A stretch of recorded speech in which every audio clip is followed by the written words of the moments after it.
Hello, witches! Yes, it is Wednesday. It is time for the Witches Movie Coven. Grab your goat, grab a drink, grab a shotgun, because we're talking about the devil. Yes, indeed. You might need a motorhome or two, and you definitely need some wheels. If you've got a motorcycle, jump on it, because it's a road movie. My name is Patti Negri. I am one of your hosts. You might recognize me from Ghost Adventures, from my podcast, The Witching Hour, from my new book, Dollcraft. I always forget this in the very beginning, a lovely Llewellyn book. My other book, Old World Magic, or just my general love of coat all around. Let me pass this on and introduce you to my fellow witches and coven men. Today, let's start with golden-haired Jason Mankey. I am Jason Mankey. I don't think I've ever gone first. I don't know what to say. I've written 10 books for Llewellyn. This is my latest book. It's High Priest, a biography of Raymond Buckland. Thank you very much. Richard-Lael. I am Richard-Lael. Richard-Lael is one name, not two. If I were just Richard, I'd be a... That's right. I am known as a gentleman psychic. I'm a psychic in a medium. I used to be a psychic in a small, but I gained some weight. Also, while we're here, those of you who are looking, make certain that you hit the like, subscribe, leave the comments. We love to read them. We will be lurking. We will be reading all of them and laughing wildly. So do all of those things. Also, you can go to the MrControl.com if you want to wear the Mystic Shield, or as my friend Vincent in the comments he was wearing his Black Phillip coat today. So you can go right over there and find us. Thank you very much. You look extra devilly today, Richard-Lael. Extra. And our very special regular guest, the one and only Thumper Forge. Welcome, Thumper. Hello, I am Thumper Forge. I'm very excited for the Postmodern Witch. I am decked out in all of my Mystery Control finery, and tonight's movie is my fault, so I apologize in advance. Thank you for that. It's good to know. I didn't know that. And we want to send our best to Courtney. We just saw her. She is alive, and she is recovering. So send her good magic, good witchy magic for the healing of our beautiful Courtney. Yes. So this week movie, 1975, I believe, correct? Race with the Devil. Peter Fonda, love. Loretta Swit, love. All sorts of other people, but hopefully you watched it. But just in case you didn't watch it, Richard-Lael, do you have your usual thorough and complete unbiased synopsis of this? Oh, I certainly do. I certainly do. Before I go anywhere, I am Peter Fonda this.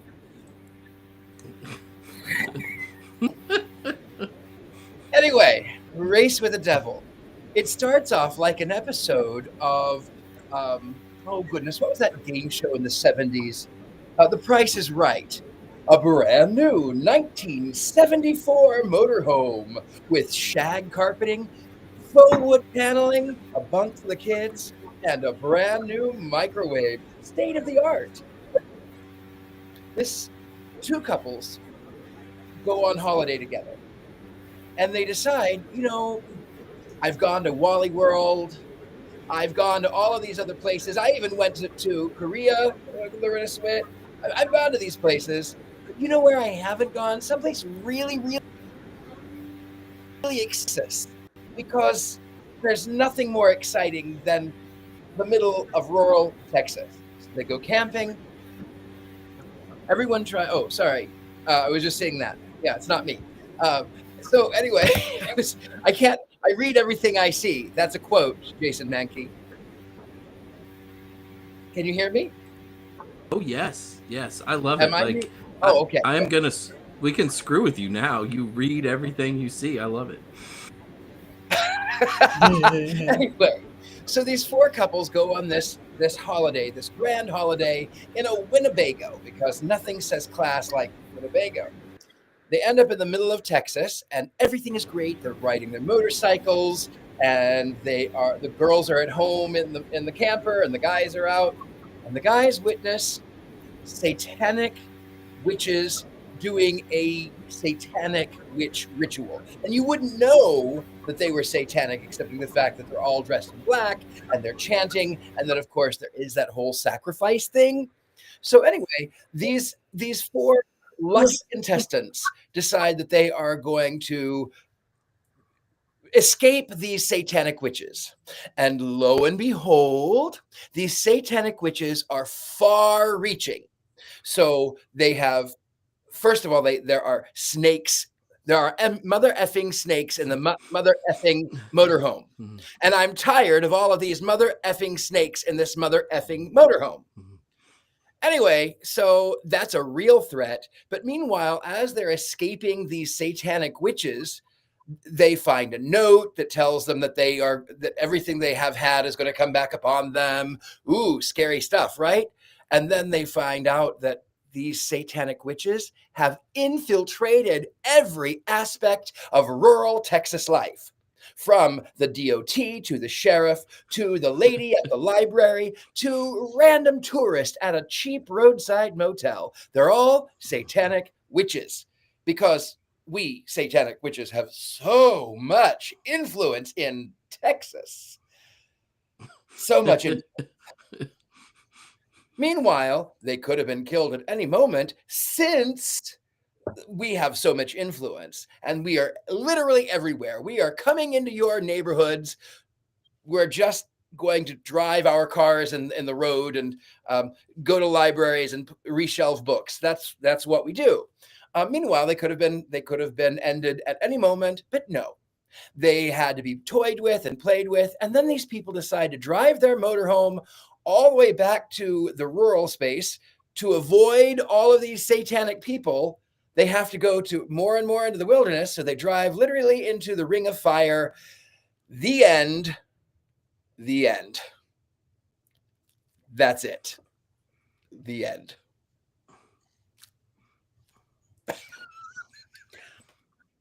Thank you. Thank you. It is definitely a road movie. It is definitely horror. It is definitely a 70s witch film. But thank you for that thorough synopsis. Heather, do we happen to have 5 more things that we need to know about this film? You're muted. You're muted. There. I did not mute myself. So that was the somewhere in the ghost world muted me. So I've got some basics, context, which is fun with these films. The actors, a little bit of witchcraft stuff going on, and then we'll talk about road movies. But first, let's just talk about the basics here. 1975, directed by Jack Starrett. And if you don't know who that is, he is best known for his role as Gabby Johnson in the movie Blazing Saddles, which I actually happened to watch a week ago, which is really funny. It was pretty much a mainstay at the drive-in at that point in time. It was, I think it made about 12 million. It was a success. It was only like 1.7 million is I believe, let me just look at my chart here. 1.7 million is how much it costs. So making 12 million, and then 6 million right to video. So it did very well, even though the reviews are typically is mid. They're just not great reviews, but it did well. It was a success. They were thinking about doing a reboot more recently. It never got off the ground. I think when I say recently, probably in the last 15 years. So that is the basics of what this is. It's obviously a satanic witch film from the 70s. So let's talk a little bit about context. So if you've been watching our Coven for the last couple of years, you know I talk about this all the time. This was a period of time when witchcraft, satanic witchcraft, specifically movies, became all the rage. It started in 1969 when Hollywood stopped censoring itself and released, and we went to the rating system, and all hell broke loose. In Hollywood, quite literally. So this is one of those. It is towards the end of the period when these were the most popular. This, similar to Rosemary's Baby and a couple others, are more mainstream versions of that type of film. Most of the ones we've watched so far have been B movies. So this is why you don't see any boobs and butts in this one. For the most part, they're further away, they're hidden, they're framed out. By the Fire, for example, you don't see that stuff in the other movies we've watched, like Necromancy and Blood Sabbath. I don't know if we watched Blood Sabbath. A Blood Orgy of the She-Devils. We saw that one. You see all of it because they're B movies. This is not. This has major stars in it, so a lot of that was toned down. But that is what this is about. So this. Sorry, Jason. No. I This was ready to do this song. Save it, hold it back. Maybe at a reboot they'll do that. So that's the interesting aspect of this, because it is one of those movies, but it's sort of towards the end. And of course, probably a lot of people said they did this because they were playing into the Satanic Panic. That is incorrect. The Satanic Panic doesn't start until the 80s. What we find here is the Hollywood auteurs and directors. There was this rush to put on screen things that could not be seen previously. So you had all kinds of new subjects being thrown out all over Hollywood. So that's what this is. And one of those subjects, of course, was witchcraft and Satanism, of course, pairing that was caused by the emergence of the community, the real witchcraft community, as well as all of the other stuff going on. So you can read my book to get an in-depth idea of what that is. So let's move on to actors. I'm just going to point out 4 of them to keep it short. We got Peter Fonda, who is Jane Fonda's brother, Henry Fonda's son, and the father of Bridget Fonda, if you've seen her in the movies. He is probably best known for Easy Rider. He was in Cannonball Run and Ghost Rider and a number of other things. So really keeping it short, you got Peter Fonda there. You've got Warren Oates. Warren Oates is best known for his role in Wild Bunch, 1969 Sam Peckinpah movie. If you have not seen that movie, you must. It is a very critical movie in American film history, especially Westerns. And that's another lecture for another time. He's also in Badlands, Stripes, 1941, and a host of other films. Loretta Swit. There he is. Loretta Swit, of course, best known for MASH and all of the various forms of MASH. She was all over. That's what she's best known for. And then Lara Parker. She's best known for Dark Shadows. That's where she appeared. And I'm talking about Dark Shadows from that period of time, not the more recent one. Unfortunately, all 4 of these actors are no longer with us. And I will add that I believe Loretta Swit just died this year. I think in the spring. So the rest of them, several of them died pretty young. So anyway, that's our main cast. And then let's talk about the witchcraft in here. This, of course, comes in at the period of time when we're seeing witchcraft movies being popular. It is very common for it to be regular people that fall into a place where there's witchcraft. And of course, most of these movies end where the witches win.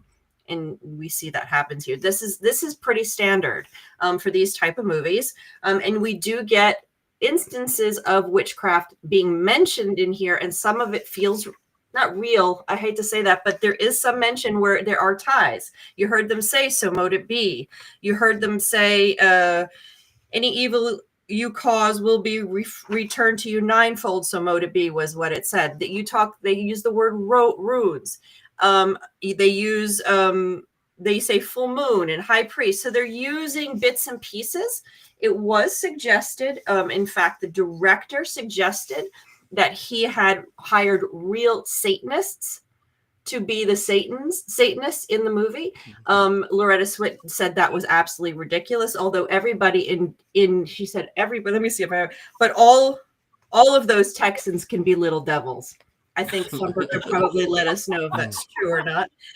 She did deny it. And she also said that, or I don't know if it was her, somebody else said that it wouldn't have been possible to hire witches or Satanists in Hollywood at the time. That is categorically incorrect. We know that Satanists, real Satanists, as well as witches, were very much embedded in Hollywood. And I don't mean in a negative way. I mean, they were there. So it could have been possible that they hired some people who are practicing modern witchcraft for it. It is possible, certainly, but not in the way that I believe the director was suggesting.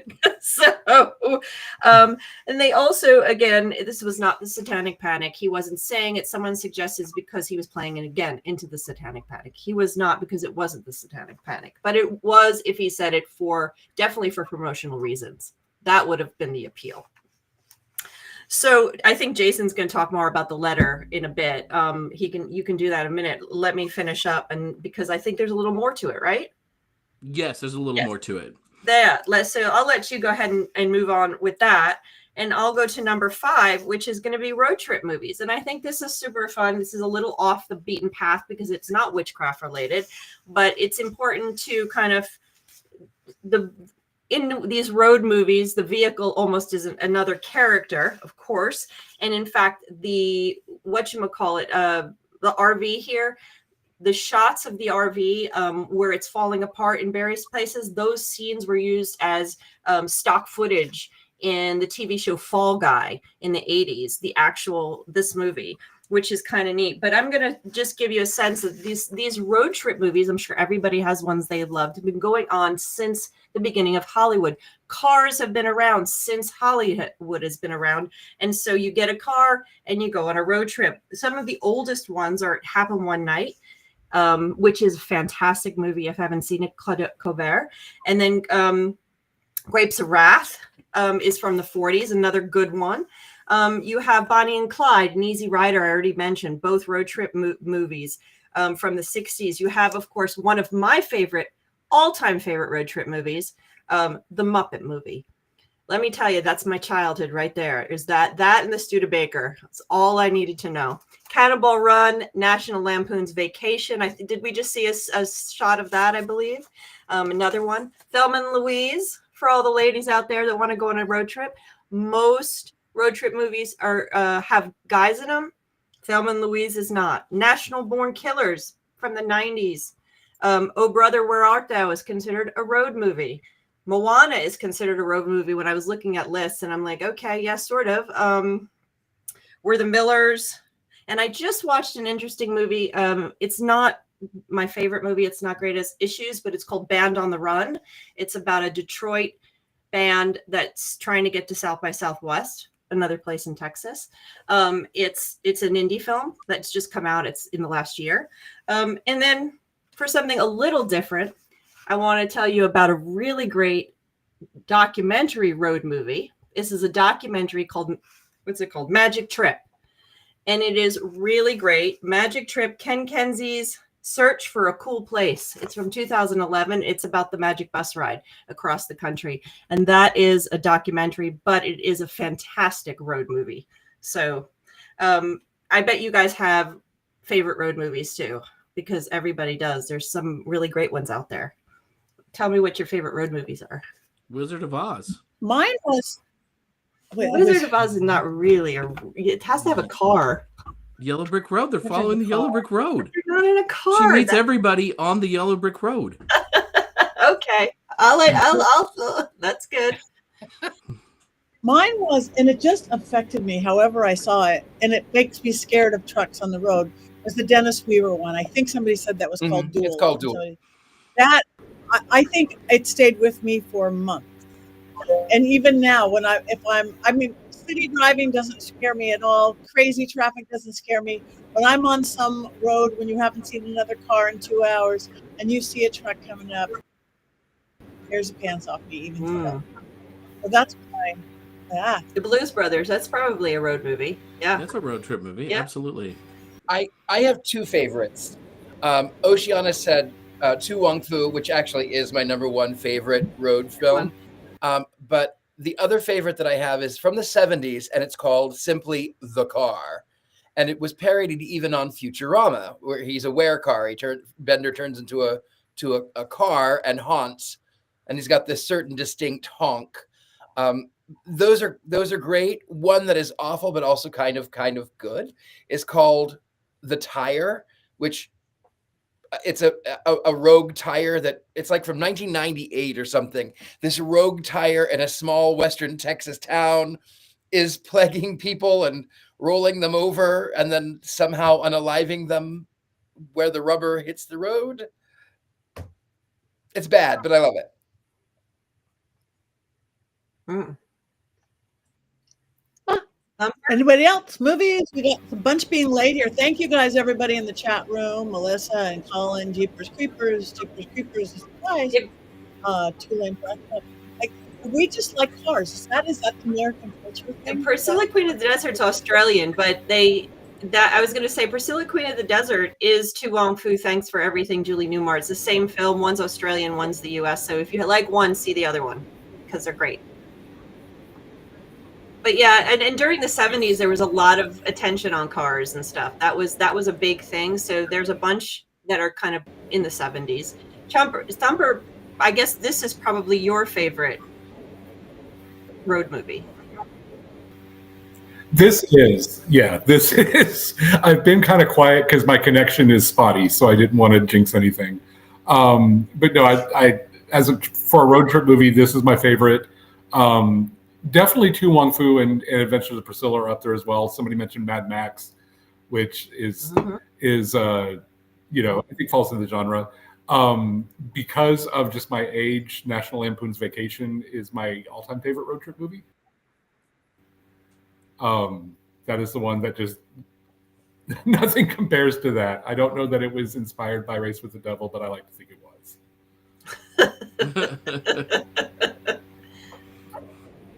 This is crazy. Sorry. Okay. So is that our 5 Yeah, things? I'm sorry. Yeah, that's it. That's enough. Okay. Things. I didn't do well because poor dog and the other poor dog and poor snake. Why do they need to sacrifice animals? Don't say I didn't warn you. I know. I was like completely not looking through. And I'm just thinking way back in 1975, there wasn't like Humane Society on set there. I bet you at least the snake lost his life there. So that just does that movie in for me. It's a personal thing. I don't know. I did like the movie didn't do it for me, but because I really liked the people in it and I liked combining the weird, spooky horror stuff with a road movie and that weird sensibility of the motorhome 70s modern everything, because it just kind of cracked me up. I remember watching them. Oh, go. Sorry, Heather. No, let me just tell Patty. Loretta Swit said the snakes were not harmed at all, and they were like other actors, and they were treated very nicely. So I just wonder. Yeah, really? That's what she said in her interview. So there you go. Really? Oh, thank you. Then you just changed my whole opinion. That is good. I mean, I didn't think they really killed the dogs. They didn't need to kill the dogs. But if Loretta said it, then I will believe it. I just remember watching this and thinking, "Oh no, Patty!" Like that was the first thing I thought about during the dog scene. I felt like my heart broke for you. Thank you. But if Loretta said it, Loretta's my girl. I told you guys last week or off air. I don't know that. I used to do Loretta Swit, which sounds funny. I used to imitate Loretta Swit on old shows on aircraft carriers and other places. But we had the whole cast was perfect, and I was close enough, and it was really fun. I did get to sit next to her at a party in West Hollywood, and I just kept trying to look over and look back. And I didn't ever say anything because I was just shyer back then. Now I was like, I look like you sometimes. I mean, I wanted to take a picture of it. That was pre-selfie. I mean, everybody having a phone in your hand. But anyway, I love her. So if she said that, you just made my day, Heather Greene. James, please. Thank you. You just made my. I'm gonna hug my goats. Go Thumper. I will say that I did try to warn Patty that something bad happened to the dog before we watched the movie, but the dog was itself a good character because from the beginning of the movie, the dog knew something was wrong and the dog was trying to warn everybody. And so it was sad the dog died, but from the cult point of view, the dog was like the squealer they had to take him out because he was going to warn everybody, or she was going to warn everybody about the cult. So it wasn't that I felt bad that the dog was killed, but she wasn't killed just for the sake of killing her. There was a plot point. Yeah, because she would have told them. Thank you. Yeah. Jason. You know, this was a film where I would look at the runtime and go, there's only 10 minutes left. Is anything going to happen in this movie? Like, it was like the pacing of it was just so odd to me. And how did they get off the highway to get to where they were that it took them so long to get back on the highway? Like days worth of trying to get back on the highway. The logistics of it just didn't make sense. And I get it. They didn't even have MapQuest, right? You see them looking through a phone book trying to get around, but it felt more labored than I remember as a child and the Rand McNally Atlas, right? You know, it just, I want to believe things in films, and I had trouble believing things in this film. Though I was riveted till the end because I just kept waiting for something to happen. And it just felt like it took so long for something to happen. I hope I'm not alone in that feeling, but that was my feeling. The entire time, the Satanists could have done them in at any time. I mean, the Satanists it's basically the entire county in Texas. Like everywhere they go, whether it be the library or whether it be at the motel or the sheriff's or even the DOT or the people moving mobile homes, as you see here, like they're all just sort of super coordinated. And this is even before mobile phones. Right? So, did they all have CBs? Is that how they communicated? Trucker, good for, buddy. I got them 4 normals we need to kill out there in their RV. Check. You know, like how is this working? 10-4 back door. I'll see you over there. I'll put the pedal to the metal and let it roar. I'm gonna be on to Macon Town. Gonna catch him for sure. We've got a satanic convoy going on. You know, that's what it was like. I mean, I've had a few satanic convoys. I mean, not really, but in my mind I do. Like I've driven. I mean, you were going someplace I was not going. You are not. Shame on you for your dirty thoughts. But I've driven on the highway. I mean, I felt like if ever there were a devil, I would feel like it would be on the highway. So maybe everyone on the highway is satanic. I mean, I have driven on the 405. That's satanic. I have a theory about this. I think that one of my loves of horror movies is when one of the supposed victims accidentally has skills that make them the final character. If you've ever seen the movie You're Next, where one of the characters just casually drops that she was raised in a survivalist cult, and then she's able to take down all the killers. I think the reason why there was so much focus on the 2 guys being the motorcyclists and rough and tumble and rugged and very good drivers was so that they could survive as long as they did, because so much of the attempts to kill them were on the road, and the cult did not anticipate them being basically stunt drivers. So had they not been motorcyclists, the cult would have taken them out immediately. But because they were so tough, a motorcycle and an RV are exactly the same. In the 70s, yes, absolutely. We have to think of the time.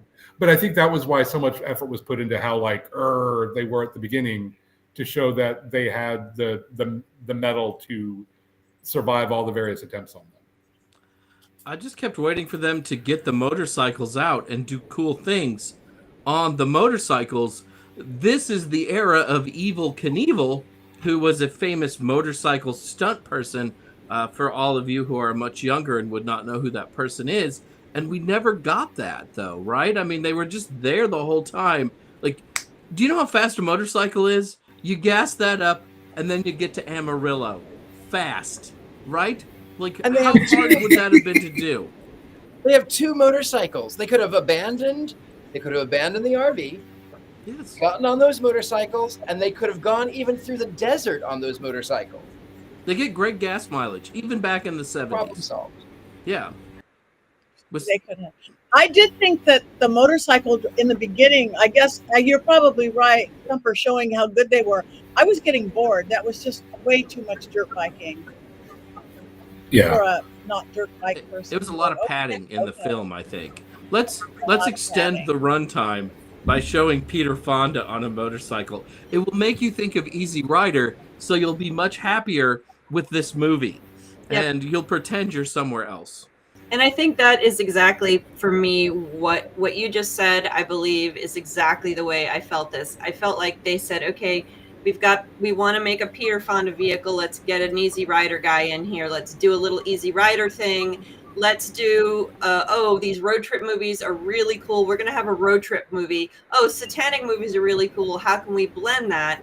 And it just wasn't balanced. It spent too much time with the motorcycles at the beginning and then didn't really give us that at all throughout to enjoy it at any point. And then, the satanic cult was just this looming over. We didn't really get to know them. In most of the B movies, whether it's what's the one where the guy can't think of the name of it right now. Anyway, you get to know some of the characters in the satanic cult a little bit. So it's like there's a little bit more depth to the story. Like this had no story. It was just surface. And it just went, okay, we're going to give you a little of this, a little of this, a little of this. Then we're going to do a big fire circle and we're out. And I'm like, this, you know what this was? At the end of the movie, I said, this is the first part of the movie. This could have condensed, take out all that extra stuff, given us the little road trip where this couple goes out and does all of this. And then the second part of the movie is when the brother or the sister or the parents or somebody says, they didn't show up for the biker convention. Where are they? And then we go, and then you get the second part of the movie, sort of like a Psycho kind of situation. That would have made it a more in-depth movie. So that's what I want. I want this to be redone, and I want that to be the first part, and then the rest of it. My sense is this was done on the far end, and they were piecemealing some popular stuff together along with Peter Fonda, and kind of just did not go far enough to give us a really solid, interesting story. They could have made this a short film, because if they could get snakes in the RV, they could have gotten people in the RV. And that didn't make any sense to me. Hey, we could just wait for him and then kill him with a gun. But no, we're going to put some rattlesnakes in the RV because that's how we do it in Satanic, Texas. That's how we do it. Yeah. Snake up, right? I mean, dumb. It doesn't make sense. I think... Go ahead. That's what I love about Satanic, Texas, though. That is... They snake up. Some of my tensest block everybody out. Yeah. I loved about the movie. You go. Where timing is basic. No, this was just a little comment. Some of my most tense moments were, is that motorhome going to fall over? Or stall, or how can you take it in the water, or how can you? It's not a 4-wheel drive. It's a Winnebago. That caused tension with me more than the stupid snakes. And if they could put snakes on mother effing snakes on the mother effing motorhome, couldn't they have just, I don't know, slashed the tires, stolen the battery? Unplugged a spark wire, put some sugar in the gas tank, poison the food. There's so many things you could do. Anything, literally anything. But I think that even without the so mote it be and the so-called sacrifice, you wouldn't even know that this was a witch film. I mean, you might think it was a what film, but I don't think you would think it was a witch film. Because it could be Deliverance, right? Without the sacrifice scene, it's just Deliverance. Why are these Yankee people here in rural Texas in their fancy RV with a microwave and 4-channel stereo sound? Right? Let's just kill them for that reason. I think Thumper had an opinion that got lost with his timing. Oh, I did. Thank you. I think what I just personally liked about it was I agree with what everybody is saying about the movie and how terrible it is and how it is sort of a mashup of genres.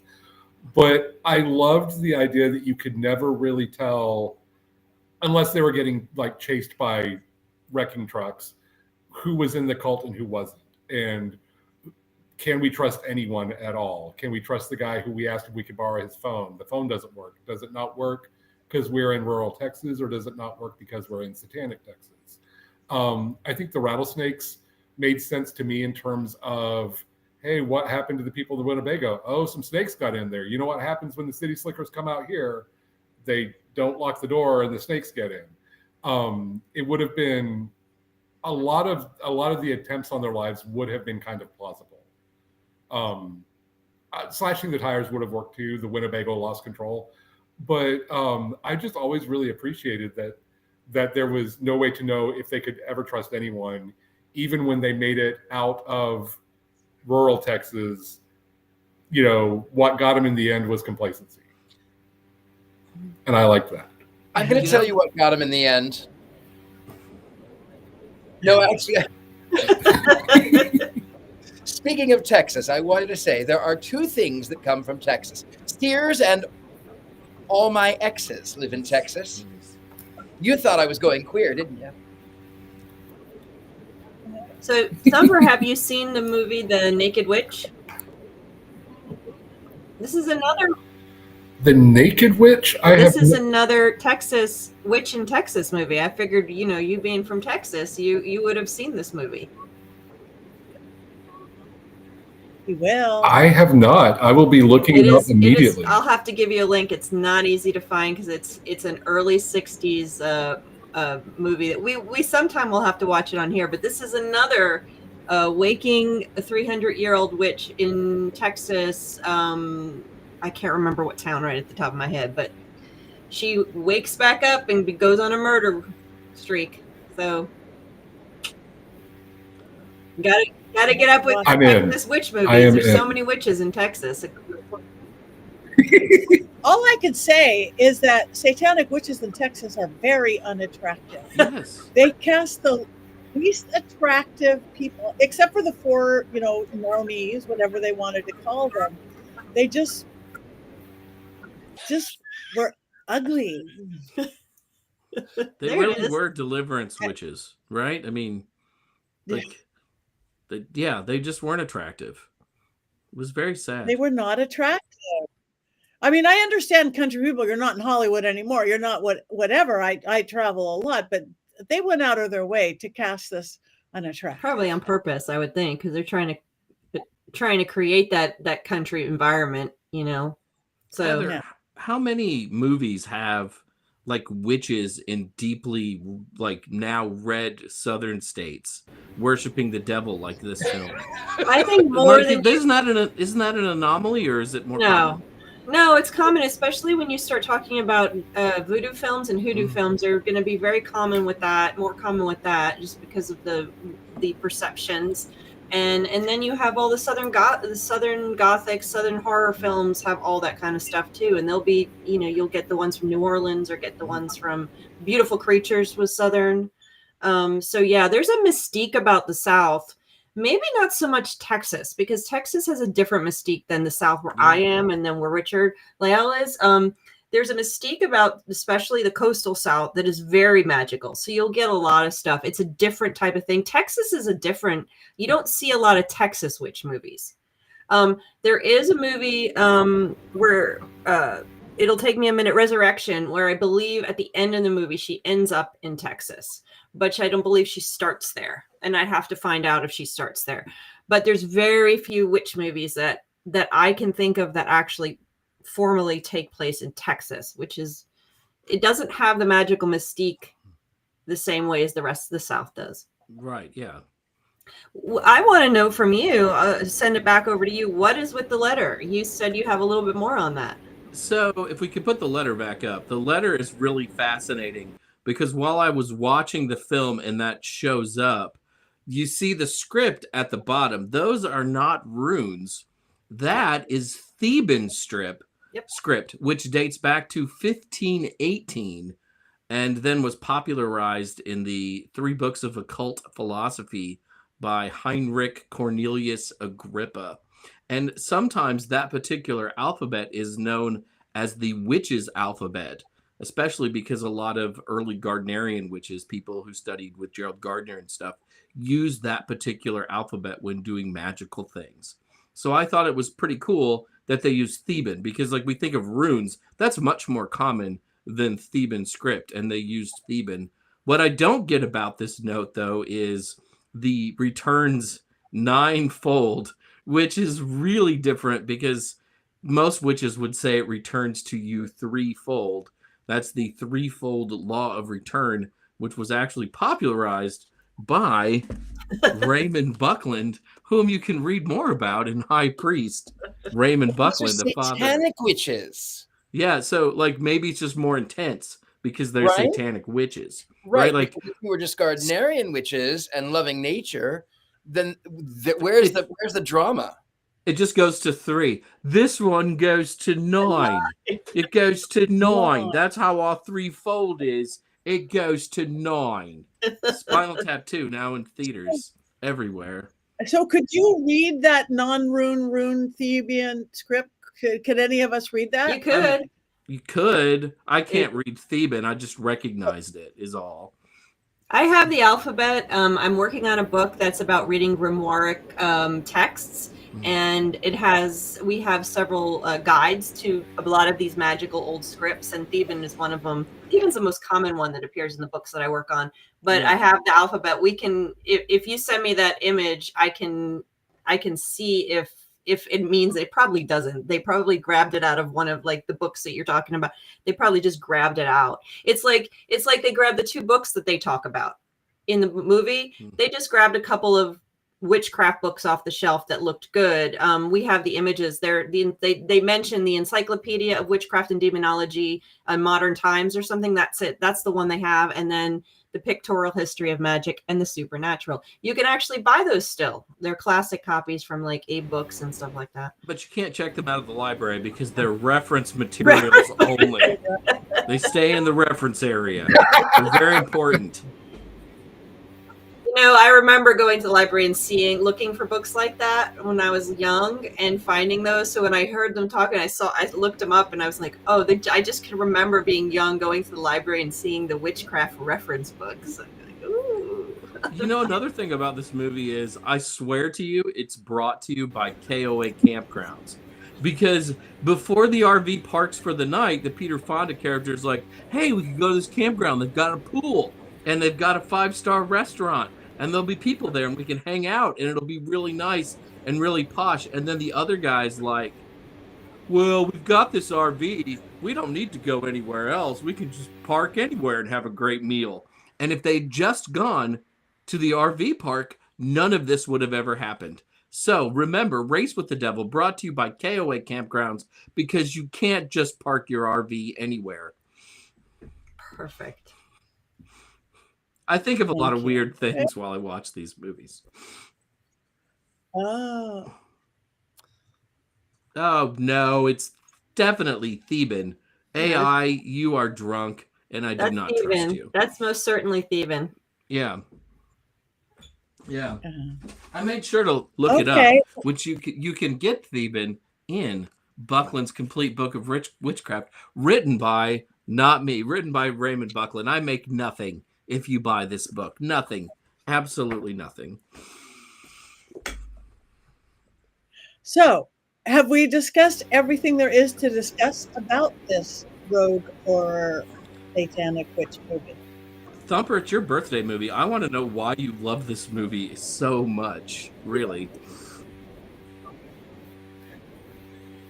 I used to drink, and I remember this movie like knocking back a few cocktails and watching a witch movie. So it was a little different than I remembered it from my first viewing. I really, honestly, like I said earlier, the idea of like a secret satanic murder cult in Texas, like, pleases me to no end. I think there's another movie called Brotherhood of Satan that might actually take place in Texas, because Central and West Texas is very like wasteland, and so it provides that kind of mystique for the right movie. I don't know. I just think it's overall though it's just campy and stupid and fun for me. I thought so much of the acting was over the top in the wrong places. This movie is to me like what Ouija Shark was to Courtney. Like, I know I shouldn't love it as much as I do, but I'm just gonna love it. Okay, thank you. And when is your birthday, Thumper? Tomorrow. Happy birthday, Thumper. Yay. Thank you. Yay.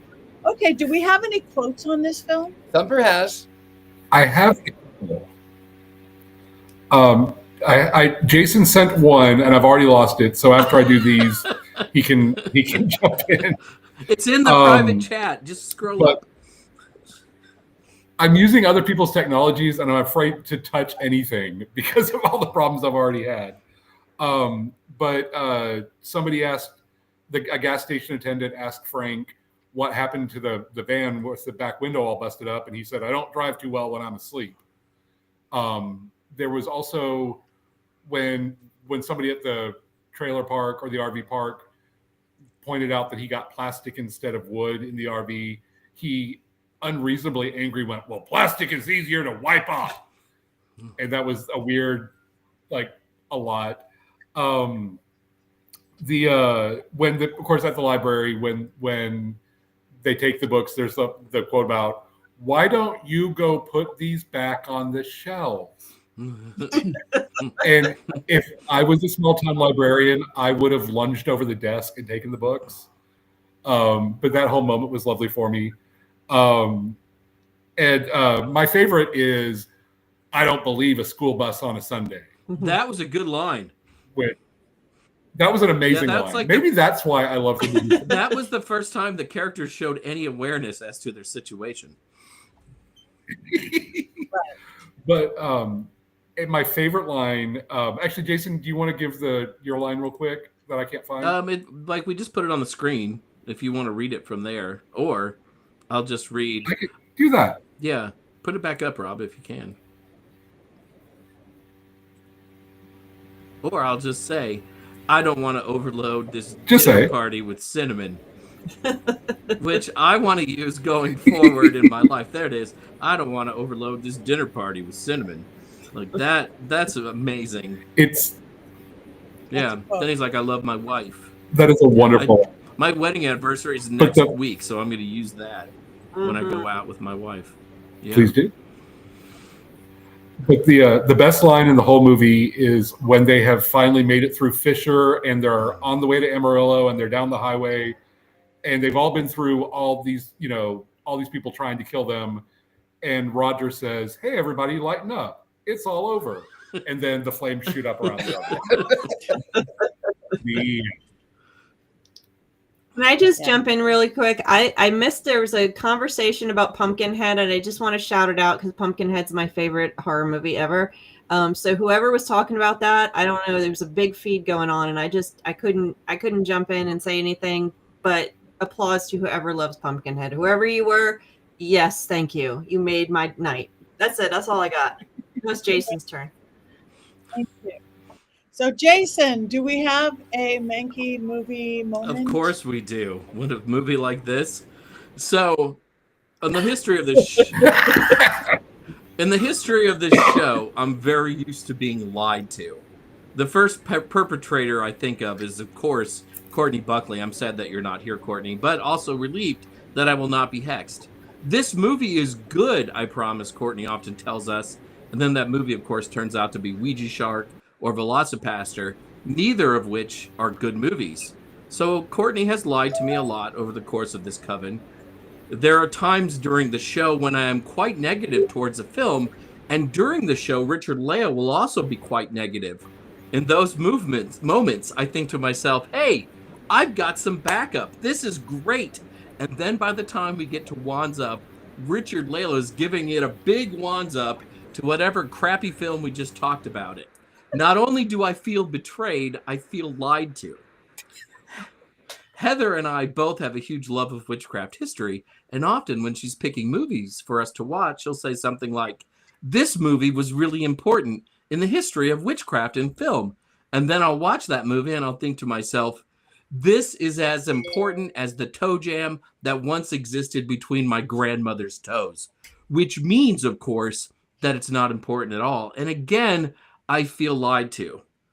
Thumper Forge, who picked tonight's film for his birthday, has told me several times over the past 4 years that we are friends. And then he made me watch Race with the Devil. So I don't really think we are friends. This is my favorite movie, and it's great, he said, with all the sincerity of my mother telling me liver and onions are good. Gross. My mother lied, and Thumper lied. And I tried really hard to think of a joke to make here to also put Patti in the category of people who have lied to me, and I just couldn't come up with one. Perhaps that's because blondes not only have more fun, but are also more truthful. Yay to us, Patti. So, not only am I sometimes lied to by the members of this coven, I also often feel lied to by the titles of the films that we watch. Take, for example, tonight's movie, Race with the Devil. I'm not spoiling anything at this point by letting you know that there is no race in this movie, and there's also no devil. Instead of the devil, all we get are a bunch of sons of the soil from Texas who are apparently part of some cult. If you aren't familiar with the term sons of the soil, it's a nice way to say hillbilly, at least according to The Simpsons. The movie starts out in a way where you think it might not be lying to you. Peter Fonda is shown riding a motorcycle around a track. And at that point, I think to myself, the motorcycle is going to be a big part of this film. I mean, Fonda was an easy rider and was one of that movie's writers, so that makes sense. Making less sense as a guy critiquing Fonda's motorcycle riding who looks like he's 75, but it's the 70s, so this old guy is probably only 26. Later, Fonda and the old guy ride their motorcycles. Great. We are going to get some cool motorcycle stunts later. We do not get cool motorcycle stunts later. For most of the movie, those motorcycles stay strapped to the back of a fully stacked RV. An RV that even has a microwave and 4-channel stereo sound. Wow, what a shaggin' wagon. I think the RV also has a top speed of about 55 miles per hour, which means there's no racing here. All there is an RV trying to get away from some dilapidated pickup trucks and other assorted vehicles. With those vehicles all being driven by Texas rednecks who apparently worship the devil. Yippity-doo-dah! This is not what I was promised. The RV chase is kind of exciting, but it's clearly not a race, and the devil is not involved. If I had paid money to see this movie, I would have wanted my money back. And perhaps, worst of all, in a movie about the devil, they blur out the boobs. Sure, there are some long-distance butt shots, but the free-floating boobies are consistently concealed by long camera shots and smoke from the body of a burning corpse or a fire or whatever it is. Lame. If you can't give me a real race with the devil, you should at least give me a few real boobs and butts. You got it in. Mm-hmm. Yes.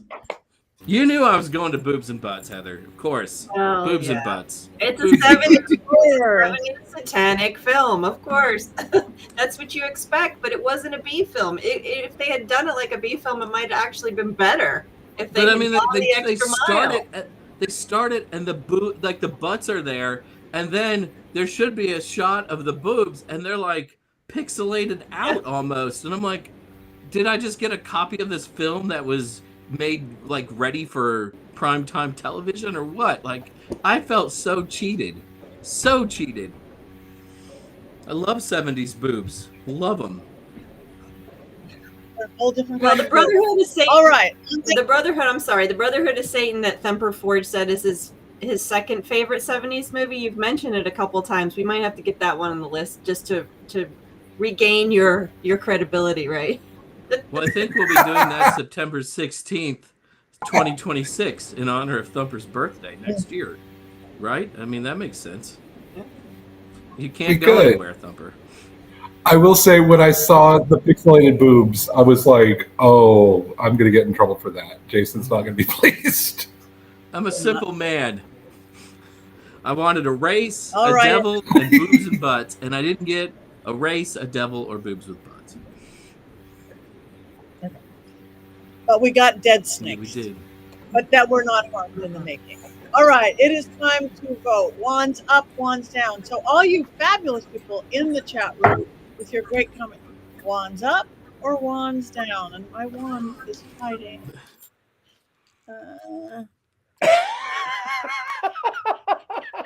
I'm about to lie. He's lying. He Well, I lied. was lying when I said I didn't like it, but I actually do like it. I kind of liked it too, and I don't know why. Okay, I can't find my wand. My goat is at halfway, because I only get it halfway because if they didn't really hurt the snake and the dogs, I'm okay. So Thumper up, Richard-Lael up. You're almost up, Jason, and you're halfway, Heather. So we've got Tabitha, wands up. That being said, wands neutral. Wands down for Ray and Angel. I don't know, it's from 275, didn't watch it. Wands down from Colin. Wands neutral from Rob. What was that? Oh, is that your goat, Patty? Yes, that was a goat.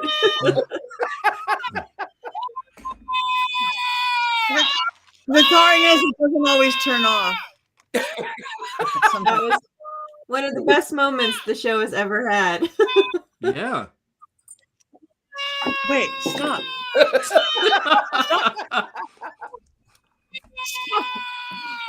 It's saying happy birthday, Thumper, I think. Wow, that's amazing. I'm sorry. It's screwed in. It's taking anything off.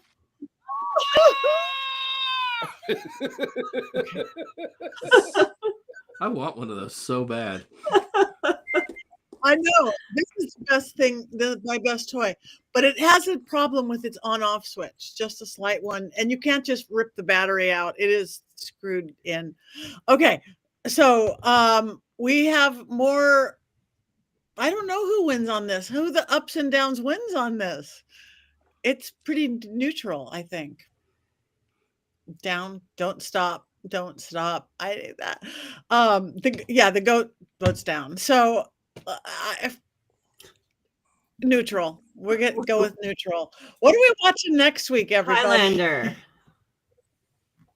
So get ready. Did win an Oscar for greatest movie ever. Besides, who wants to live forever anyway? Mm-hmm. Okay, Highlander next week. Everybody watch it so you can vote with us. Hopefully there's no dead animal. Is there any dead animals? Oh, it's been forever since I've seen it, like 40 years. Yeah. It's been too long. I can't remember either. No, there's not. You're fine. Okay. All right. So Highlander next week. We have a minute left before we cackle and everything else. Does anybody have anything going on that they want to talk about or invite people to or tell them to watch or read or anything like that? I have a Victorian tea coming up the 10th of October. If you're here in New Orleans, I am doing a Victorian Memento Mori tea. So if you would like to come, you can find me, message me. We'll do a seance. We'll do readings. It'll be a fun Victorian evening. So it'll be perfect. Yay! Thank you, Jason. Nothing. I'm home for a while. Nothing. Whoa. That's rarer than me being home. That's good. Heather. I'm going to have some things going on in October, November, but I don't have dates and times and anything yet, so I will keep you in suspense. But otherwise, I did have an article come out this week, so if you're interested, you can look at Religion News Service and read a little bit about modern American heathens. Beautiful. Thank you. Thumper? Well, Jason Mankey has my home address, so I will be moving. You so don't try to find Thumper. I've got Yes. Rock Island coming up. I'm going to be in Illinois for this really great event, October 4th. And then I'm going to be in Lexington, Kentucky for Scarefest weekend. And then I'm going to be at Midwest at Eau Claire, Wisconsin for Pagana Nominamicon. And then I'm going to New Orleans and hopefully see Richard-Lael at the Vampire Ball. And I'm doing a book signing for Dollcraft at Ghost City Tours. I'm going to be coast to coast that night. And then 4 days of events for the Vampire Ball. So come to New Orleans. We should all come You to should New all Orleans. come to New Orleans. All come to New Orleans. Yeah. So that's it. It is that time. So we have one more thing to do. We could go. We could sing Happy Birthday, or we can cackle. We're can gonna cackle cackle. with the Texas accent. Okay, cackle. Are we the Satanists or the normal people? Clearly, this. Oh, we'd have Clearly, to be the Satanists. Clearly the Satanists. Okay, so Texas accent. 1, 2, Ah. 3.